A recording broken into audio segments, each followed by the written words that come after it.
ભગવાન શિવના સંકેત અને તેમની અપરંપાર શક્તિ।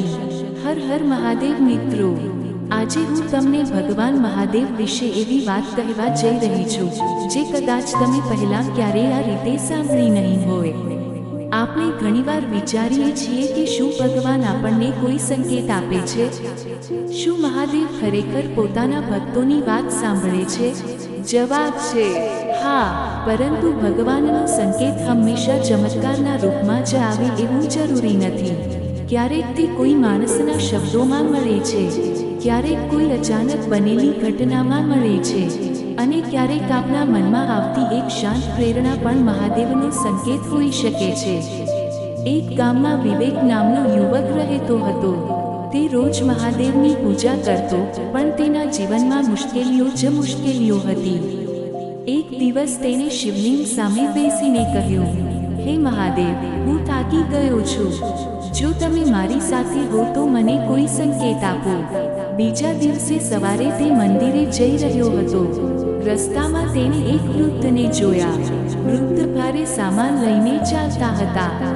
વિવેકે વિચાર્યું, મારે મોડું થઈ જશે, પણ તરત જ તેના મનમાંથી અવાજ આવ્યો, મદદ કર। તે વૃદ્ધનો સામાન તેમના ઘરે પહોંચાડી આવ્યો। વૃદ્ધે આશીર્વાદ આપ્યા, ભગવાન શિવ તારી દરેક મુશ્કેલી દૂર કરશે। વિવેકને એ વાત સામાન્ય લાગી, પરંતુ થોડા દિવસ પછી તેને સારી નોકરી મળી, ઘરમાં ખુશી આવી। ત્યારે તેને સમજાયું, મહાદેવનો સંકેત કોઈ અજવાળું કે ચમત્કાર નહોતો, પણ સારા કર્મ કરવાનો અવસર હતો। મહાદેવ પોતાના ભક્તને પહેલા સારા માર્ગ પર ચલાવે છે, પછી સફળતા આપે છે। ભગવાન શિવની સૌથી મોટી શક્તિ શું છે? માત્ર ત્રિશૂળ કે ત્રીજું નેત્ર નહીં, પરંતુ અજ્ઞાનને જ્ઞાનમાં બદલવાની શક્તિ।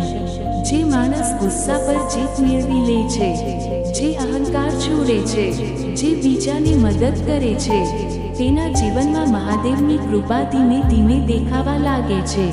ઘણા લોકો કહે છે, અમને ભગવાન દેખાતા નથી, પણ મહાદેવ કહે છે, હું દરેક સારા વિચારમાં, દરેક સારા કર્મમાં અને દરેક સાચા હૃદયમાં રહું છું।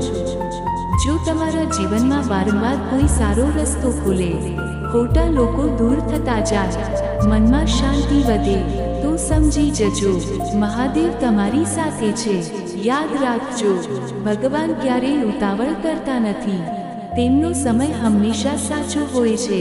આથી મુશ્કેલી આવે ત્યારે વિશ્વાસ છોડશો નહીં, ભક્તિ ક્યારેય વ્યર્થ જતી નથી। એક દિવસ મહાદેવ જરૂર એવી કૃપા કરશે કે તમે પાછળ વળીને કહેશો, જે થયું તે મારા સારા માટે જ થયું હતું। બોધ, મહાદેવનો સૌથી મોટો સંકેત ચમત્કાર નહીં, પણ આપણને સાચા માર્ગ પર ચાલવાની પ્રેરણા છે। તેમની સૌથી મોટી શક્તિ આપણા જીવનને અંદરથી બદલવાની શક્તિ છે। જો તમારો વિશ્વાસ સાચો છે, તો મહાદેવ હંમેશા તમારી સાથે છે। હર હર મહાદેવ। મહાદેવની કૃપા ક્યારે શરૂ થાય છે? હર હર મહાદેવ મિત્રો, એક નાનકડા ગામમાં આરવ નામનો યુવક રહેતો હતો। તે દરરોજ ભગવાન શિવની પૂજા કરતો, પણ તેના જીવનમાં એક પછી એક મુશ્કેલીઓ આવતી જ રહેતી। એક દિવસ તે શિવલિંગ સામે બેસીને બોલ્યો, હે મહાદેવ, હું રોજ તમારું નામ લઉં છું, છતાં મારું જીવન કેમ નથી બદલાતું? તે દિવસે મંદિરમાં એક વૃદ્ધ સાધુ આવ્યા। સાધુએ આરવને પૂછ્યું, બેટા, તું ભક્તિ કરે છે કે સોદો? આરવને વાત સમજાઈ નહીં। સાધુ હસીને બોલ્યા, જો તું ભગવાનનું નામ એટલા માટે લે છે કે તરત બધું મળી જાય, તો એ ભક્તિ નથી, એ સોદો છે। આ શબ્દો આરવના હૃદયમાં ઉતરી ગયા। તે દિવસથી તેણે ફરિયાદ કરવી બંધ કરી। હવે તે માત્ર એક જ પ્રાર્થના કરતો, હે મહાદેવ, મને સાચા માર્ગ પર ચાલવાની શક્તિ આપો। સમય પસાર થતો ગયો।